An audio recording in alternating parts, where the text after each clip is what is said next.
In our November issue, Annie Graves remembers her early love affair with the Nutcracker and how watching this whimsical ballet opened her eyes to a world of fantasy.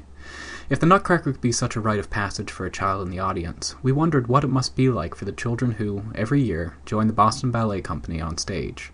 We spoke first with Anna Lance, the Boston Ballet Mistress. What's a ballet mistress?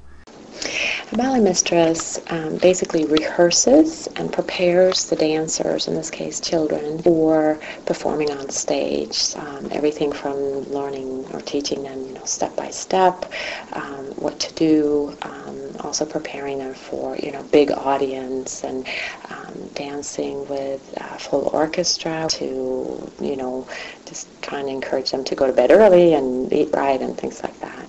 Anna's job is a big one. As many as 277 children perform in the ballet every year, and it's her job to make sure they all know their parts and, just as importantly, are ready to perform on stage at the Boston Opera House in front of hundreds of people.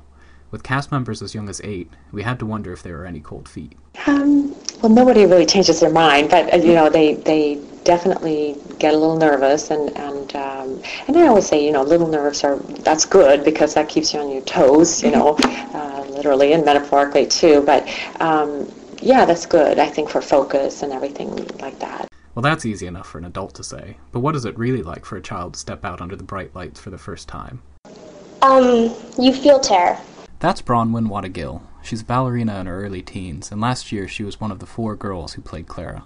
Like, the only thing you're aware of is how nervous you are and how, you're shaking, your entire body is shaking, and how everybody looks so relaxed onto stage, but you just know that they also probably had a little bit of fear before. But then, once you get back onto stage, you kind of just forget all of that, and you just kind of enjoy the music while it's happening, and you forget about your fears and just live in the present moment rather than worrying about the past or the future.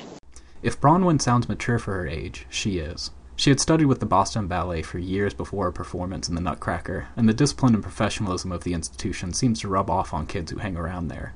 For the Nutcracker, Bronwyn went through the company's formal audition process. She waited for a few days, then eventually got a letter in the mail telling her she got the part. At first, when I saw the letter, I was kind of stunned, and I didn't really know what to make of it. I'm not sure if I had much emotion because I was just in a trance. It took me maybe a few hours to actually realize what the letter actually said. And then after that, it's like unexplainable joy erupting inside of you, I guess. She'd been hoping for this moment since she first saw the Nutcracker performed when she was 4.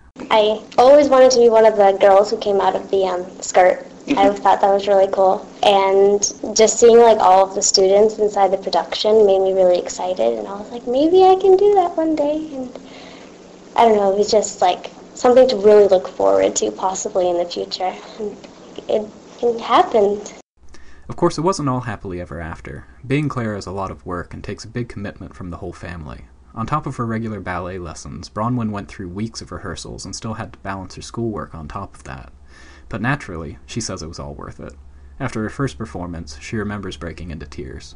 I think I was so happy that I cried most of the night. I don't know, it just overtook me and I couldn't help myself. Just like Clara, Bronwyn's experience with the Nutcracker was like a wonderful dream. But like all dreams, she eventually had to wake up. After that first performance, after the applause and the hugs and the flowers, she went home and was reminded she still faced the same problems as every other young girl. Of course, there's always the issue of homework that you have to go through after each performance. So is that what you did? You went home and did homework? Did a homework and a lot of thinking. So